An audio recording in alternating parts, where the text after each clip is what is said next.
Selamat pagi anak-anak, apa kabar kalian pada pagi hari ini? Ibu berharap kita semua dalam keadaan sehat dan kita tetap dilindungi oleh Tuhan di dalam masa pandemi ini. Pada pagi hari ini kita akan masuk ke dalam materi pola-pola hereditas. Di dalam pembahasan materi pola-pola hereditas, yang akan kita bicarakan di sini adalah yang pertama adalah pengertian dari pola-pola hereditas. Kemudian yang kedua, beberapa istilah yang akan kita gunakan nanti di dalam proses persilangan. Dan yang ketiga, kita akan membicarakan mengenai hukum pewarisan sifat yang dikemukakan oleh Mendel, di mana nanti Mendel mengeluarkan dua hukum, yaitu sebagai hukum Mendel 1 dan hukum Mendel 2.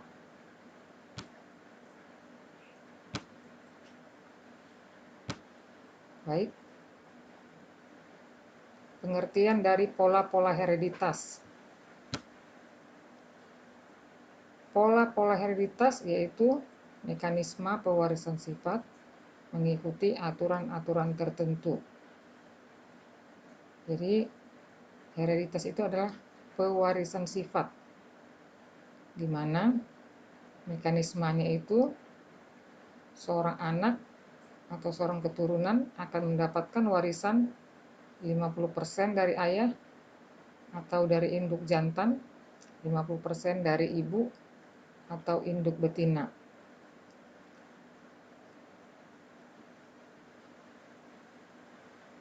Sebelum sampai ke dalam hukum Mendel, kita lebih baik mengenal dulu beberapa istilah di dalam proses persilangan nanti yang akan kita laksanakan, yaitu yang pertama yaitu namanya parental.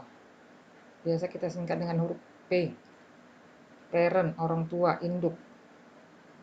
Jadi nanti ketika kita melakukan persilangan, parental ini nanti bisa kita lambangkan dengan parental 1, dan apabila kita melanjutkan persilangan, maka nanti akan kita buat dia sebagai parental 2. Yang kedua, gamet.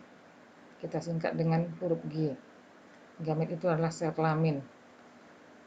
Jadi sel kelamin itu ada yang jantan, ada yang betina. Yang ketiga, filial. Kita singkat dengan F. Keturunan atau anak-anak. Jadi nanti pada proses persilangan kita kenal filial 1. Kalau kita masih melanjutkan persilangan, maka kita gunakan nanti filial 2 dan seterusnya. Yang keempat, alel. Alel itu adalah pasangan gen, di mana gen-gen memiliki pasangan. Contohnya, kalau gen itu dilambangkan dengan huruf, contohnya M besar, maka masing-masing dari pasangan gen itu memiliki pasangan M besar dengan M besar, atau yang hetero juga misalnya M besar, M kecil, maka M besar berpasangan memiliki alel namanya M kecil. Yang kelima, fenotip. Fenotip itu adalah sifat yang muncul, sifat yang bisa kita katakan, misalnya rambut hitam, hidung mancung, kulit hitam. Kemudian yang keenam, genotip, sifat yang tidak muncul. Jadi genotip ini sifat yang terdapat dalam gen. Biasanya kita lambangkan dengan huruf-huruf M besar, M besar, M besar, M kecil, dan kita katakan sebagai fenotip. Misalnya M besar sebagai lambang daripada warna merah.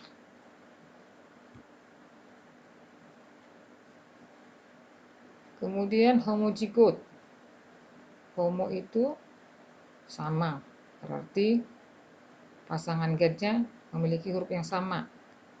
Homozigot itu ada yang homozigot dominan, Berarti kalau homozigot dominan, dia tersusun dari huruf besar dua-duanya, M besar, M besar. Sedangkan yang homozigot resesif, dia tersusun dari huruf kecil, M kecil, M kecil. Dan ada yang heterozigot. Hetero itu berbeda. Berarti penulisannya M besar dan M kecil.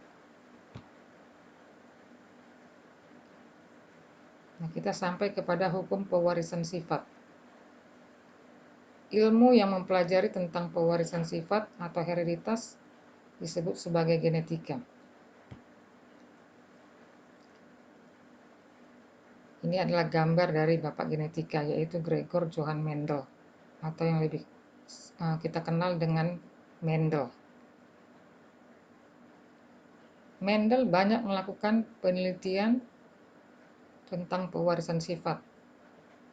Mendel banyak menggunakan tanaman kacang ercis atau Pisum sativum. Nah, mengapa Mendel memilih tanaman kacang ercis? Itu ada beberapa alasan. Yang pertama, banyak sifat yang kontras. Tanaman kacang ercis itu memiliki bunga yang berwarna ungu dan ada yang berwarna putih. Kemudian ada yang bijinya bulat, ada yang bijinya keriput, dan beberapa sifat yang lain. Yang kedua, dapat melakukan autogami atau persilangan sendiri. Cepat menghasilkan biji. Pada umumnya, tanaman kacang-kacangan sudah bisa menghasilkan biji dalam waktu 3 bulan. Kemudian memiliki banyak keturunan. Mudah dilakukan perkawinan silang. Jadi bisa dilakukan perkawinan antar bunga. Setelah melakukan berulang-ulang penelitian, maka Mendel mengeluarkan 2 hukum. Yang pertama, hukum Mendel 1, hukum segregasi atau pemisahan pasangan alel secara bebas dalam pembentukan gamet. Nah, tadi Ibu katakan bahwa gen itu berpasangan, pasangan gen namanya alel. Jadi pada saat pembentukan gamet, pasangan alel tadi akan memisah. M besar akan memisah menjadi M besar dan M besar. M besar, M kecil akan memisah menjadi M besar dan M kecil. Itu yang kita sebut sebagai gamet. Hukum Mendel 1 kita ambil contoh persilangan monohibrid atau persilangan dengan satu sifat beda. Disilangkan tanaman kacang ercis berbunga ungu dengan tanaman kacang ercis berbunga putih. Itu kita sebut sebagai parental 1. Berbunga ungu kita buat lambangnya dengan huruf besar, yaitu huruf U besar, karena dia bersifat dominan. Sedangkan yang berbunga putih kita lambangkan dengan U kecil karena dia bersifat resesif. Maka dari genotip itu kita dapatkan gamet satunya U besar, karena dia homozigot kita ambil satu aja, yaitu U besar aja. Demikian juga dengan U kecil, karena dia homozigot juga kita ambil satu aja, yaitu U kecil. Maka pada F1 kita akan mendapatkan 100% berbunga ungu, yaitu U besar, U kecil. Apabila sesama F1 kita silangkan, maka kita sebut sebagai parental 2. U besar, U kecil, itu F1 tadi kita silangkan sesamanya, maka gamet 2-nya kita dapatkan U besar dan U kecil.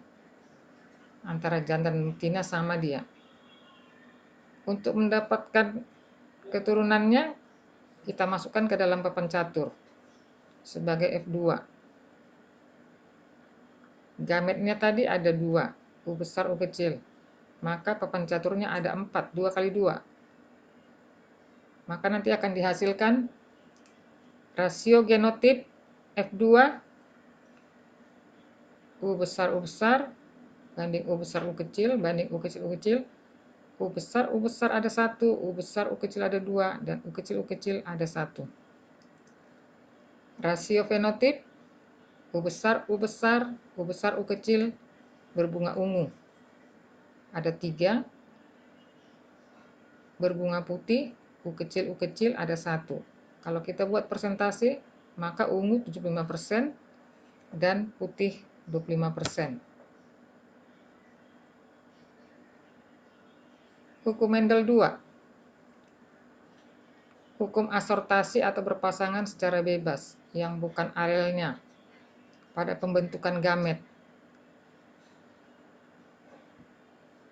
Jadi nanti contohnya kita ambil yaitu persilangan dihibrid, dua sifat beda, persilangan dengan dua sifat beda. Di mana di sini kita silangkan tanaman kacang ercis berbiji bulat warna kuning dengan tanaman kacang ercis berbiji keriput warna hijau, di mana bulat kuning dominan terhadap keriput hijau. Maka kita gunakan huruf besar berbiji bulat warna kuning, sedangkan berbiji keriput warna hijau kita gunakan huruf kecil. Maka didapatkan gametnya B besar, K besar, dan B kecil, K kecil. Pada F1 ditemukan 100% berbiji bulat dan warna kuning, yaitu B besar, B kecil, K besar, K kecil. Apabila sesama F1 kita silangkan, maka kita sebut sebagai parental 2. Maka nanti pada gamet kedua dihasilkan 4 macam gamet yang akan kita masukkan ke papan catur. Karena jantan betinanya sama-sama memiliki 4 gamet.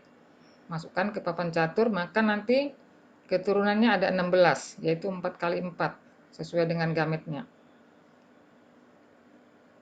Kemudian kita lakukan persilangan, maka nanti di kotak pertama kita akan mendapatkan tipe genotip yang homozigot dominan, dan di kotak yang ke-16 kita akan menemukan tipe genotip yang homozigot resesif.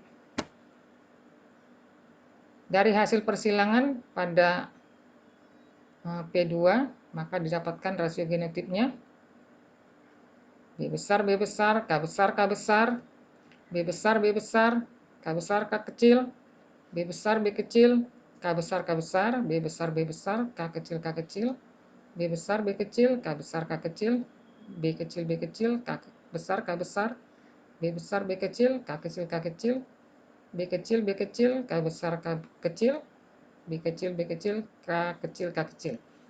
Perbandingannya 1 banding 2, 2 banding 1, banding 4, banding 1, banding 2, banding 2, banding 1.